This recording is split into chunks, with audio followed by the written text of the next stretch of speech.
Pasa a vosotros, amados hermanos. Tomen su lugar, por favor. En esta tarde vamos a estudiar la palabra del Señor. ¿Qué importancia tiene saber, conocer la palabra de Dios? Al final de este mensaje, ustedes podrán determinar por sí mismos cuál es la ayuda, cuál es la ventaja de ser hijo de Dios. Toma su lugar, hermano, por favor. Gracias. Cuando un padre va a tener un hijo, procura preparar la llegada de ese nuevo ser que sale de él. Y le prepara su habitación, le prepara su ropa, le prepara juguetes, inclusive más grandes que los que pudiera utilizar de inmediato, pero con el fin de que ese hijo viva lo mejor posible. Si es un padre pobre, pues a sus limitaciones le da lo que él tiene. Si es un padre rico, le da lujos, le da más de lo que necesita el niño. Y sin embargo, ahora no quiero hablar ni de un padre pobre, ni de un padre rico. Quiero hablar de un padre súper rico. ¿Qué es lo que puede dar un padre súper rico a su hijo? Bueno, pues antes de que llegara ese hijo, ese super padre preparó todo de tal forma que ese hijo no careciera de nada.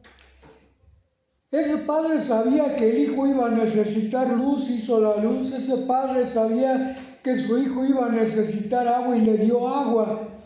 Ese padre sabía que su hijo iba a necesitar comida y le dio comida. Ese padre le proveyó absolutamente de todo, porque los animales mismos se sujetaban a la voluntad de ese ser que llegaría, todavía no llegaba.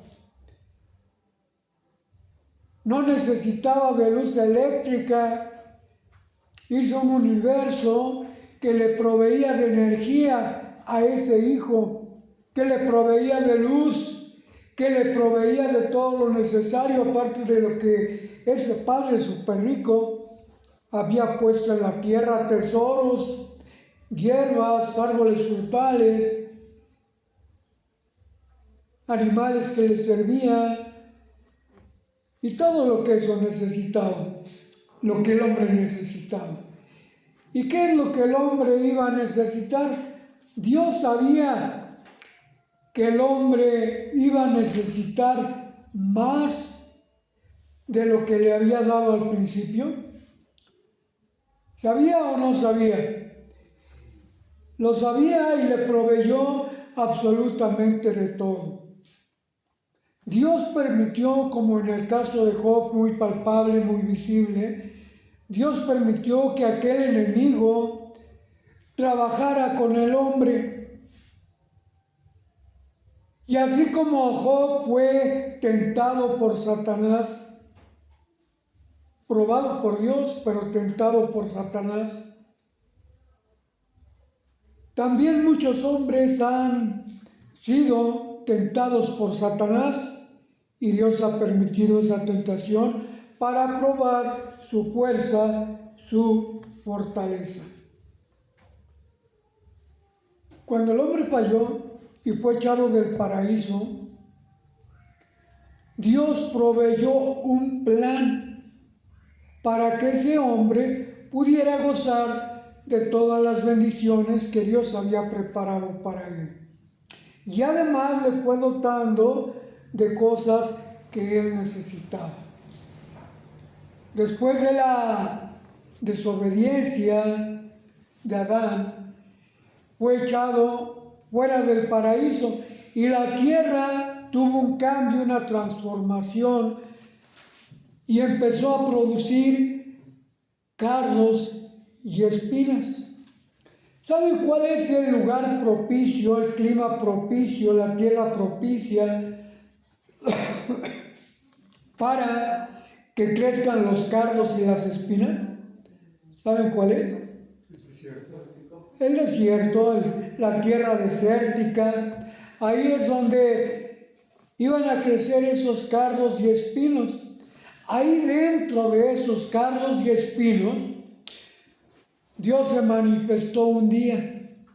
¿Se acuerdan? Capítulo 3 del libro de Éxodo.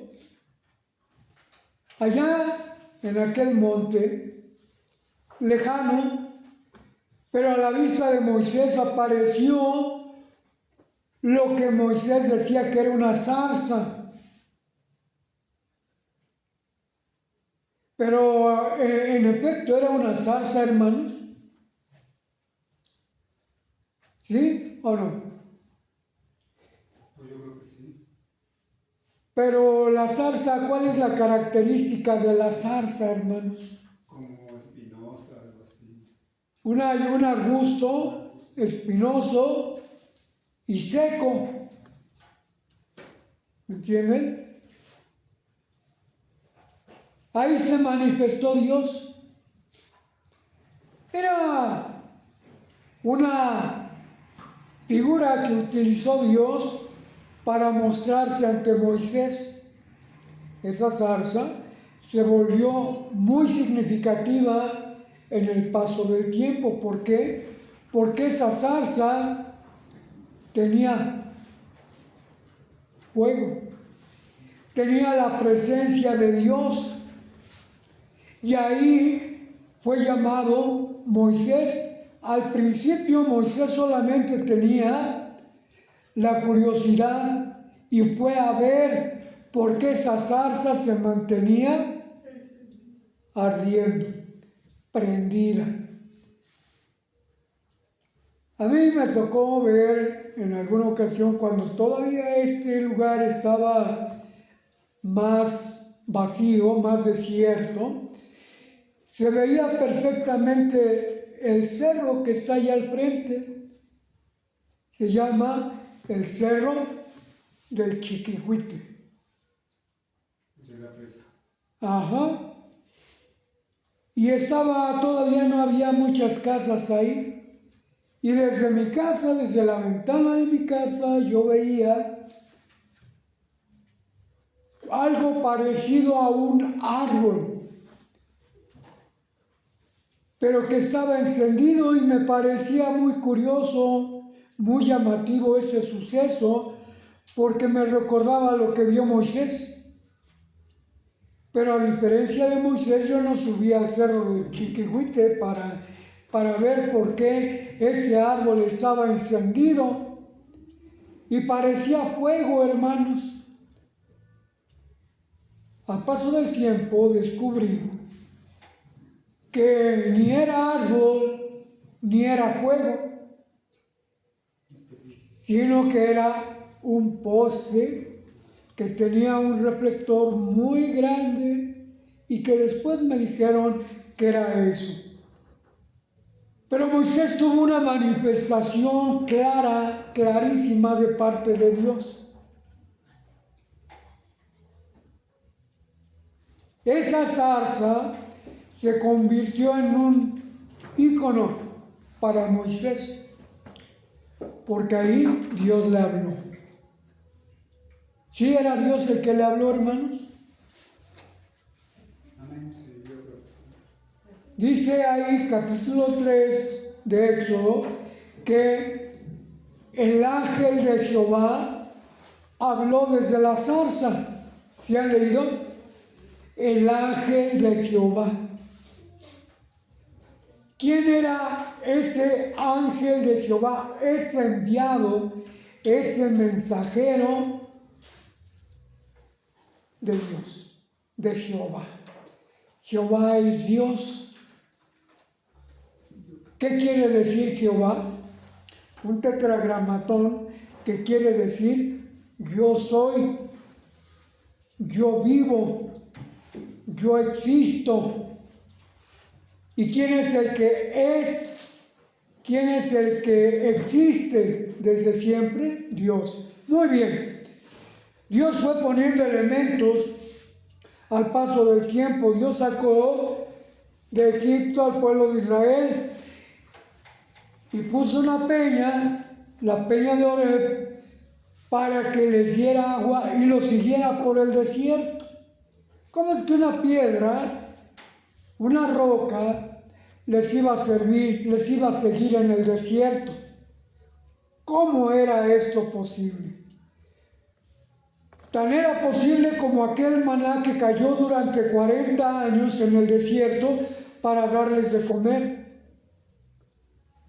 Tan era posible que puso una sombra en el día para que el sol no los quemara, para que el sol no los debilitara. Y también puso una nube de fuego. Bueno, la Biblia dice que tenía apariencia de fuego, pero esa nube que les daba luz, que les daba calor en el desierto, lo siguió durante 40 años. Y en todas las situaciones de peligro, Dios les daba algo.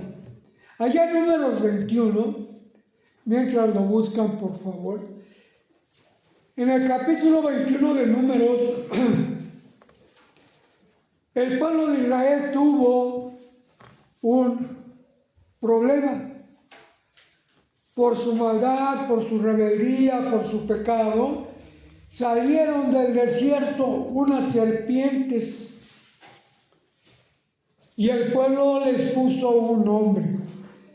No les puso ni cobra, ni anaconda, ni coralillo, ni cualquier otro nombre. Les puso un nombre acorde a lo que hacían estas serpientes. ¿Saben qué hacían estas serpientes? Cuando picaban a alguien del pueblo, les causaba un dolor como de quemadura, como de fuego, y les pusieron serpiente ardiente. Muy bien, Dios les dio una figura para que se salvara el pueblo. Y Dios los iba guiando, Dios los iba cuidando, Dios les iba dando todo lo necesario. Y llegamos, hermanos, a la lectura que nuestro hermano Isaías tuvo antes de la predicación. Primer libro de Samuel, capítulo 7. Ahí vemos, hermanos, que los filisteos, el pueblo enemigo natural de Israel, iba a pelear contra el pueblo de Israel. Y el pueblo de Israel tenía miedo porque consideraban a los filisteos más fuertes, mejor entrenados para la guerra, un pueblo que claramente los podía vencer. Sin embargo, en esa ocasión, dice la Biblia, en el contexto que vamos a leer en el verso 12, dice la Biblia que Dios causó confusión en el campo de los filisteos y se causaron mortandad entre ellos, y el pueblo de Israel solamente salió ¿a qué? A perseguirlos, no a pelear contra ellos, sino a perseguirlos. En ese momento, Samuel, que era el líder del pueblo de Israel, levanta una piedra. Versículo 12, alguien ayúdenme a leerlo. Levanta una piedra. ¿Cómo le puso por nombre a esa piedra? Eben Ezer, cuya traducción en hebreo significa piedra de ayuda. ¿Por qué? Porque en ese lugar Dios les ayudó a los hijos de Israel a vencer a sus enemigos. Esa piedra, hermanos, fue harto significativo porque con el paso del tiempo, toda la gente que pasaba por ahí veía la piedra, recordaba la manifestación de parte de Dios para ayudar al pueblo de Israel. Pero esas piedras, hermanos, era algo característico. Abraham levantó una piedra y edificó un altar. Isaac edificó una piedra, puso una piedra y edificó un altar. Jacob puso una piedra y edificó un altar. Allá en el capítulo 35 de Génesis nos dice que Jacob llegó a la ciudad que se llamaba Luz.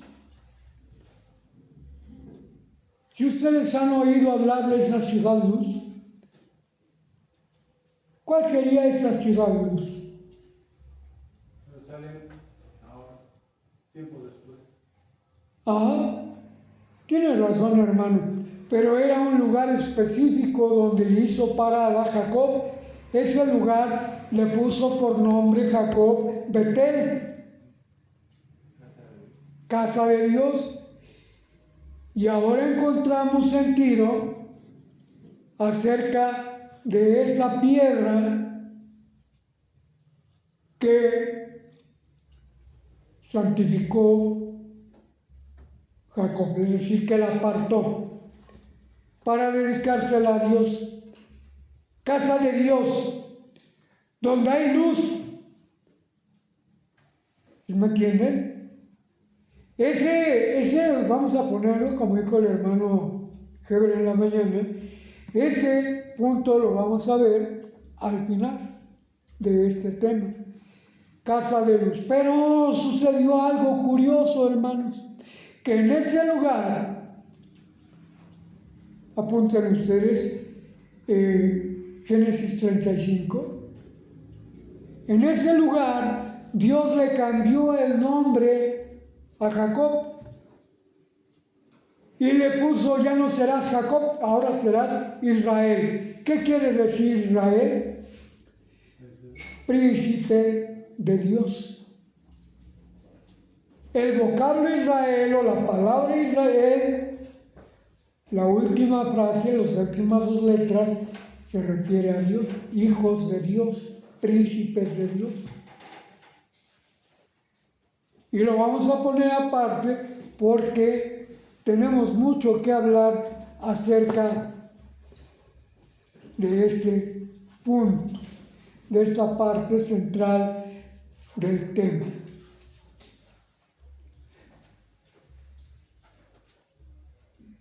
Josué, cuando entra a la tierra prometida, cuando atraviesa el río Jordán, puso 12 piedras en el agua.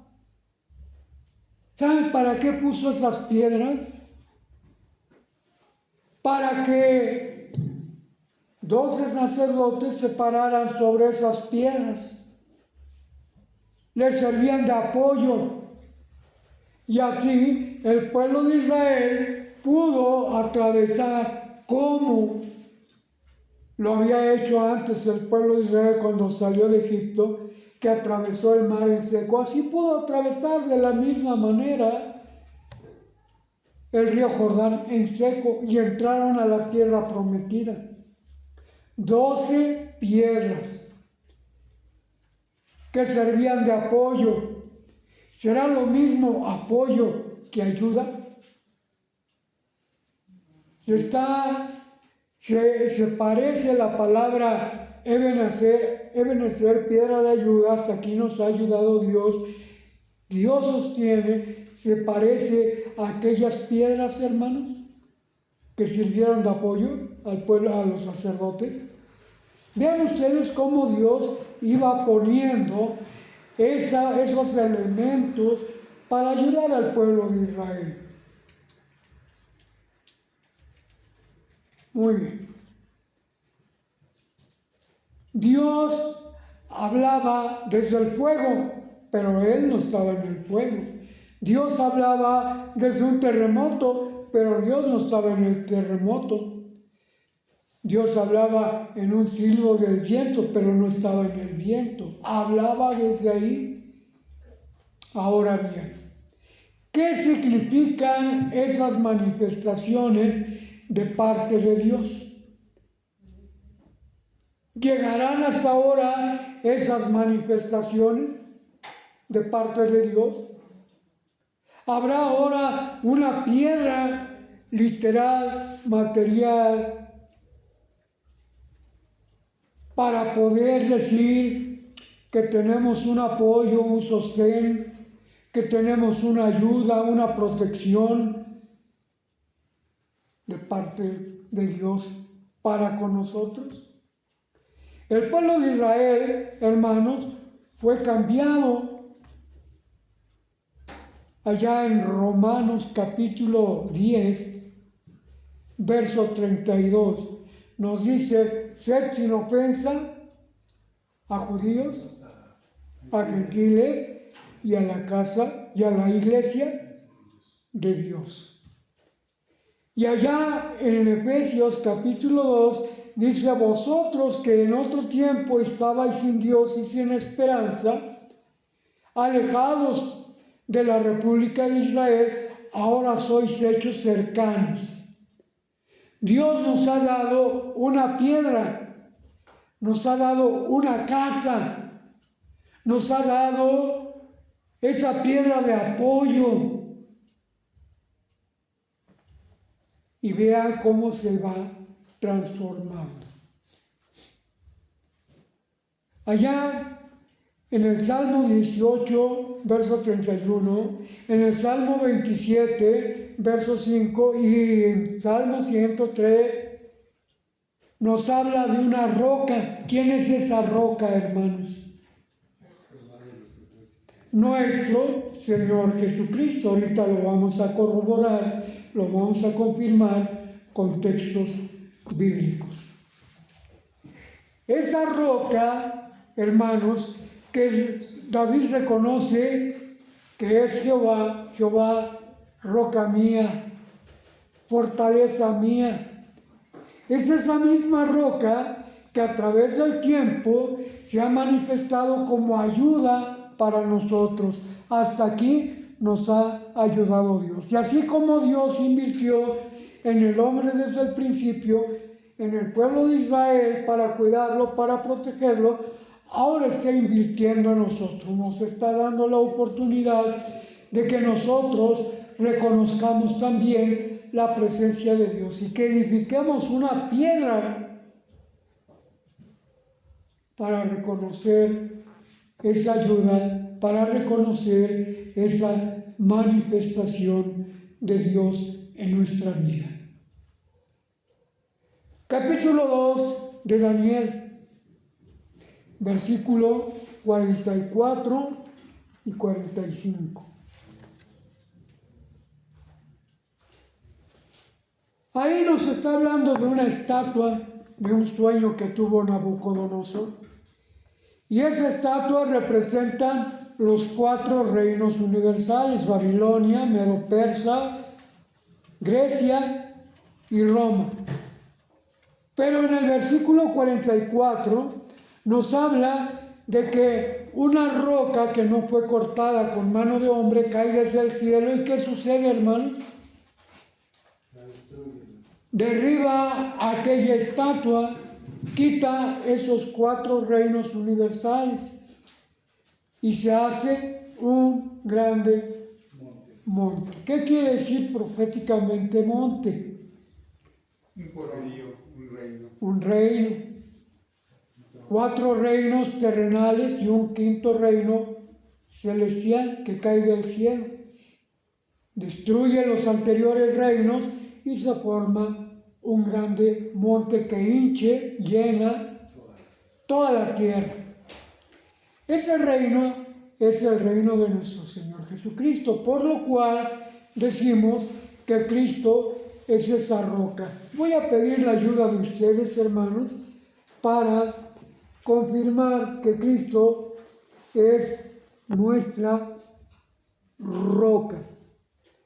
Vamos a ver Hechos 4, 11, Efesios 2, 20. Bueno, hasta ahí vamos a dejarlo, porque son muchos los textos que nos hablan de esa roca, de esa piedra. Hechos 4, 11, ¿quién lo tiene?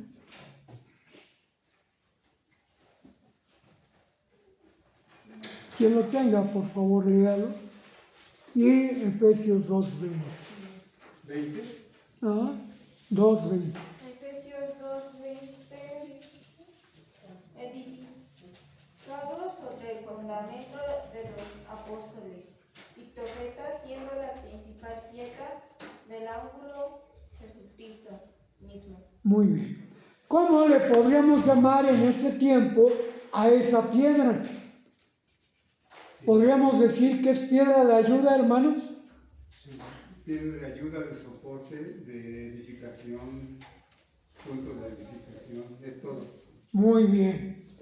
¿Se acuerdan aquella roca que plantó Jacob? ¿Cómo le puso? Betel, que significa casa de Dios. ¿Y esto cómo se le llama? Casa de Dios.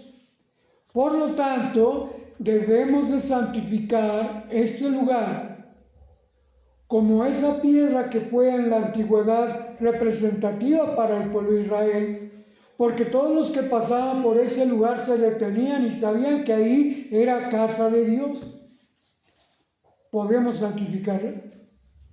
Pero ya no es necesario, dicen algunos, ir al templo, porque Dios no habita en templos hechos de manos de hombre.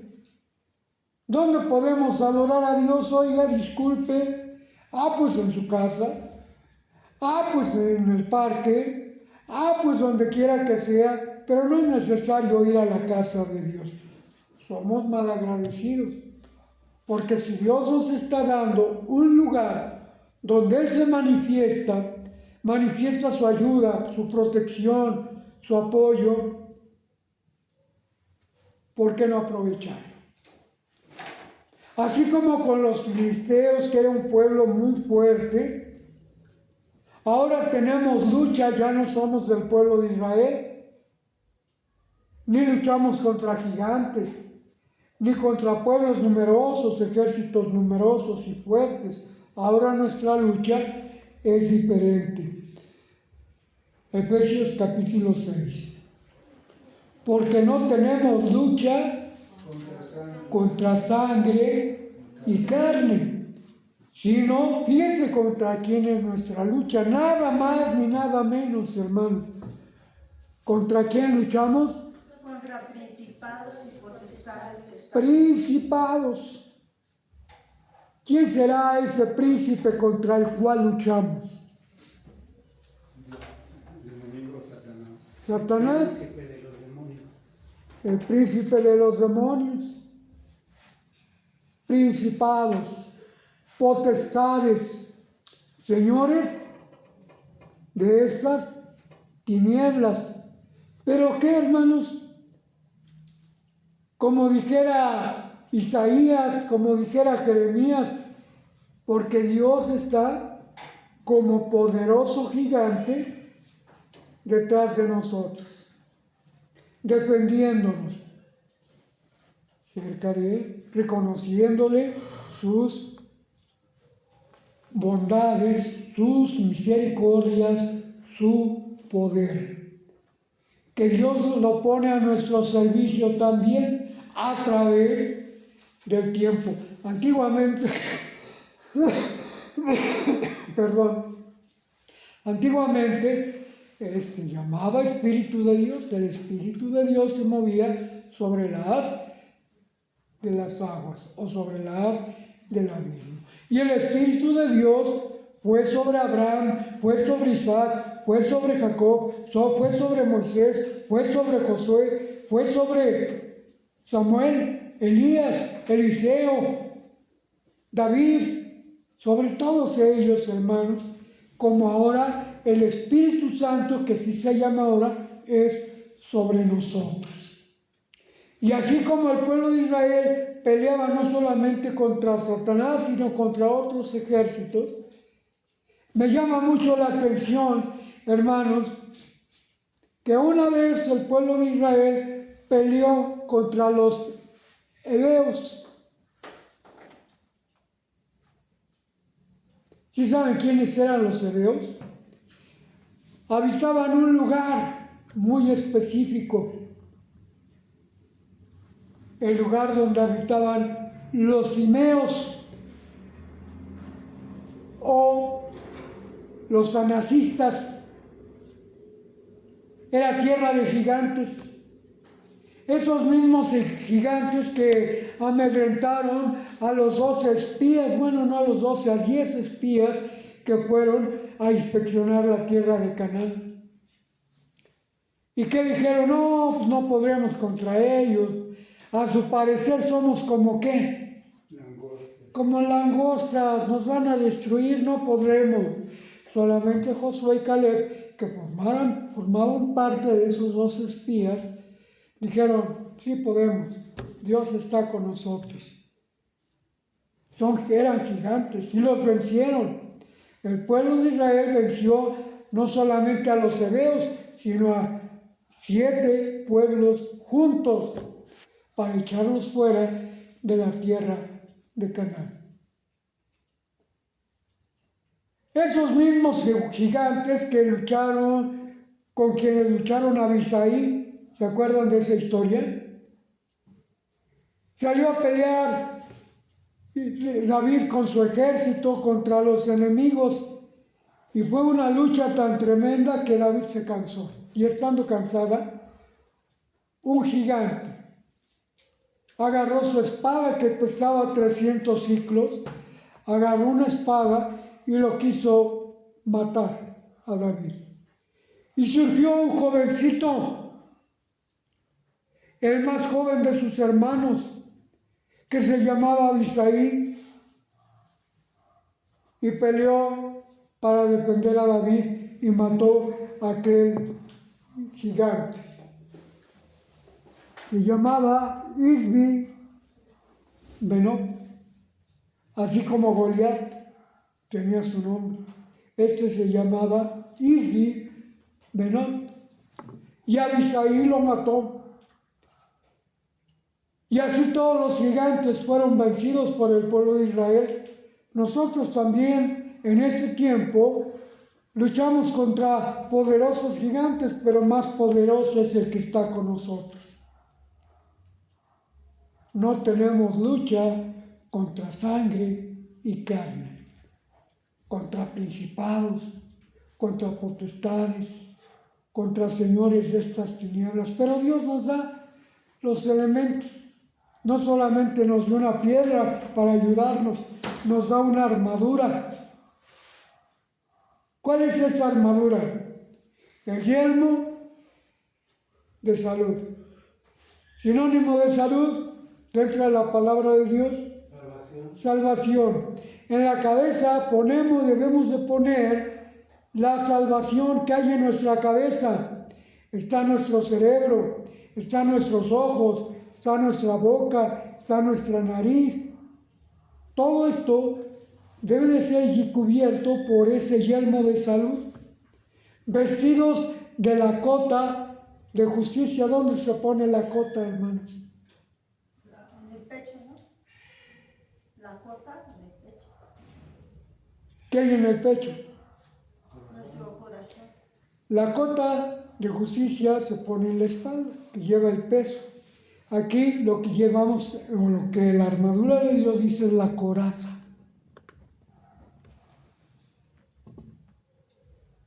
La cota de justicia, la coraza de verdad, la coraza de fuerza. La cota de fuerza, la coraza que protege nuestro corazón sobre toda cosa guardada. Guarda tu corazón, porque de él mana la vida. Proverbios capítulo 4, versículo 23. Muy bien. tenemos esos elementos como Dios lo mostró al pueblo de Israel, ahora nos lo muestra a nosotros. Con esa armadura, la fe, la justicia, la verdad, la salvación, ¿qué más? El Evangelio, sobre todo teniendo el escudo que nos protege de los dardos del maligno. ¿Cómo se le llama ese escudo? La fe. Y nos da además una espada. ¿Cómo se le llama esa espada? La palabra de Dios. Con todo esto podemos vencer a ese enemigo. Pero solamente si lo usamos. Solamente si podemos tener la capacidad de usar esos elementos que Dios nos da. Como al pueblo de Israel le dio una peña que les daba agua, ahora ¿cómo se le llama a esa peña? Cristo Jesús. Tenemos a Cristo Jesús que nos da esta agua. Viva el que de mí bebiere, jamás volverá a tener sed. El que de mí comiere, ¿cuántos días le duró el pan que comió Elías allá en la cueva, hermanos? ¿Cuánto tiempo le duró? Un pan le duró 40 días y 40 noches. Hermanos, vamos a utilizar esos mismos elementos. Ahora, Cristo es nuestra piedra, nuestra roca. Hechos 4:11 no lo leyeron, ¿verdad? No. 4:11. Ajá. Esta es la piedra reprobada de vosotros los edificadores, la cual es puesta por cabeza del ángulo. ¿A quién se refería? A Cristo Jesús. Bueno, tenemos nuestra piedra de ayuda, nuestra piedra de apoyo, nuestra piedra de sostén, esa piedra que descenderá del cielo y que nos permitirá estar en un lugar muy seguro, llena de las promesas de parte de nuestro Dios. Hermanos, hagamos nuestra propia piedra, pongámosle Ebenezer, reconociendo que Dios está con nosotros, que Dios nos ayuda a vencer a nuestros enemigos. Y nuestros enemigos no son hombres, son señores de estas tinieblas, es Satanás, son sus demonios. ¿Podemos vencerlos? Una vez, recuerdo una predicación del hermano Alberto García, y decía, ¿quién de ustedes es capaz de ir a la Basílica de Guadalupe y predicar ahí la palabra de Dios y decirles que ellos están equivocados? Y todos nos volteábamos a ver, hermanos. Yo era un jovencito soñador, impulsivo, como algunas veces me suele recordar el hermano Isaías, que yo era muy impulsivo. Y fui el único que dijo, ¡yo! Y se ríe el hermano Alberto. Te matan. Y en ese momento yo dije, ¿y qué me importa que me maten? Predico la palabra de Dios. Y bueno, tenemos la oportunidad de predicar la palabra de Dios. Yo he ido a denominaciones que se llaman Pentecostés, a denominaciones que se llaman Testigos de Jehová, a denominaciones que se llaman Adventistas, Bautistas, iglesias católicas, y he predicado el Evangelio, hermanos. Algunos me escuchan, otros me corren, pero siempre he hablado de la palabra de Dios. Y seguimos batallando. El apóstol Pablo fue a Grecia, ¿se acuerdan? Y allí en el Areópago predicó él. ¿Le oyeron o no, hermanos? Algunos. Este Dios al que no conoces es al que predico yo. Vamos a llevar la palabra de Dios, confiando en la protección del Señor, en el sostén, en la ayuda que Dios ofrece a sus hijos. Y como Pablo, decir, he peleado la buena batalla, he guardado la fe. Por lo demás, me está guardada la corona de justicia, la cual dará el Señor, juez justo, y no solamente a mí, sino a todos los que aman su venida. Para llegar a esto, necesitamos ser perfectos, hermanos. Pues buscar la perfección. ¿Y cómo la vamos a buscar? Olvidando ciertamente lo que queda atrás y extendiéndonos a lo que está delante. ¿Qué es lo que está delante? La corona de la vida. ¿Qué es lo que nos queda? Luchar, batallar, pelear, pero sin temor, porque Dios está con nosotros. Como David, tú vienes a mí con espada, le dijo aquel gigante, con espada y con escudo, mas yo vengo a ti en el nombre del Señor de los ejércitos. Y venció. Como podemos vencer nosotros si nos ajustamos a la palabra de Dios. Seamos agradecidos, reconozcamos la ayuda de Dios y sobre todo aprovechémosla, hermanos. Que Dios les bendiga.